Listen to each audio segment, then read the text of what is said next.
Once upon a time, in the land of Shem, there lived a kind-hearted king. His people loved him dearly. The king had a deep passion for flowers and plants and had created a magnificent royal garden in his palace. Every day after the Maghrib prayer, he would stroll through his garden. One evening, after returning from his garden, the king performed the Isha prayer and went to sleep. He dreamt of 4 fairies descending from the sky. One fairy extended her hand, and a golden stem sprouted from the ground. Then, the second fairy spread her hands, and silver branches grew from the stem. The third fairy then spread her hands, and diamond leaves appeared on those branches. The king was astonished by the sight of this beautiful tree made of gold and silver. Suddenly, one of the fairies transformed into an apple, and a strange creature came and sat on the tree, devouring the red apple. Just then, the king awoke, bewildered by this strange dream. A desire sparked in the king's heart. He longed to have a tree just like the one he saw in his dream, right there in his own garden. The king had a wise old sage who could interpret dreams. The next day, the king went to the sage and recounted his dream. The sage said, "The fairies you saw are from the mystical land of Mount Qaf. They are held captive by a cruel demon, and they need your help." The king gathered all his soldiers and announced, "Whoever rescues the fairies from the demon will be richly rewarded." Driven by greed, many tried their best, but all returned unsuccessful. The king had a trusted minister. This minister requested permission to undertake the mission, and the king granted it. The minister set out towards Mount Qaf.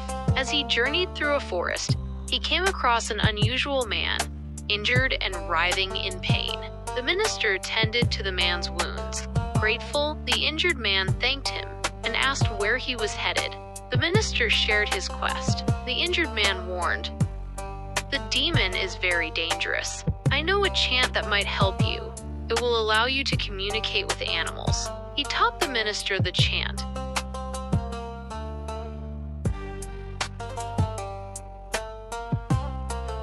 And then went his way. A little further on, the minister saw 2 fish stranded outside a pond. One fish said, "Oh human, please help us. We are dying." The other fish replied, "He won't understand our language." But the minister did understand, thanks to the chant, and he returned the fish to the water. They thanked him and blessed him. As he continued his journey, soon, he overheard a commotion. He listened and realized it was the queen ant urging her colony to move quickly to avoid being trampled by the approaching human. The minister smiled, carefully stepped aside, and let them pass. Nearing Mount Qaf, he spotted a dwarf trapped in some bushes. The minister freed him, and the dwarf thanked him, asking his destination. The minister explained his mission. The dwarf said, "I have a cloak. If you wear it, you will become invisible. This will help you confront the demon." The dwarf gave him the cloak, and the minister gratefully continued on his way.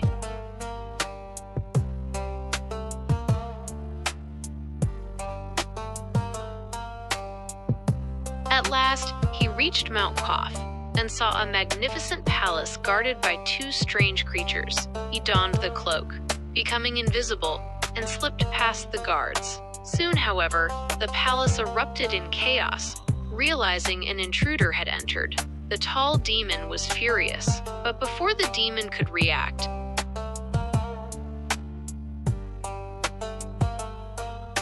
the minister appeared and calmly explained that he meant no harm. He only wished for the fairies' freedom and was willing to offer anything in return. The demon laughed, but the minister assured him he would fulfill any demand.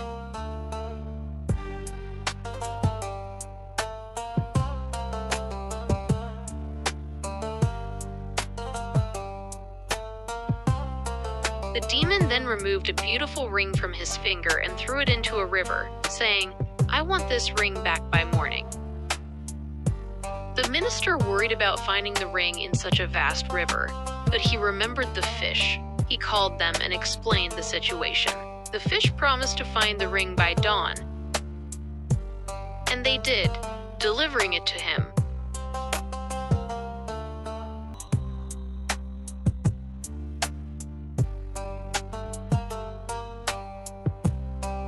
The minister presented the ring to the demon. The demon, impressed but undeterred, set another task. He poured 3 sacks of millet onto the ground, saying, "By noon tomorrow, I want all this millet back in the sacks." The minister was troubled again, but soon an army of ants arrived and filled the sacks by noon. The demon was astonished. The minister declared, "I have completed your tasks. Now let the fairies go." The demon laughed and sneered. "You humans are so gullible. I lied to you. I have no intention of freeing the fairies." Furious, the minister swiftly donned the cloak, drew his dagger, and struck the demon in the chest. The demon let out a terrible scream and fell dead. The minister went to the dungeon and freed the fairies. They lifted him and flew him back to the king. The fairies thanked the king and, as a gift, created a tree in his garden, just like the one he had seen in his dream. The king, honoring his promise, awarded a large portion of his estate to the minister. The fairies then happily returned to their mystical land.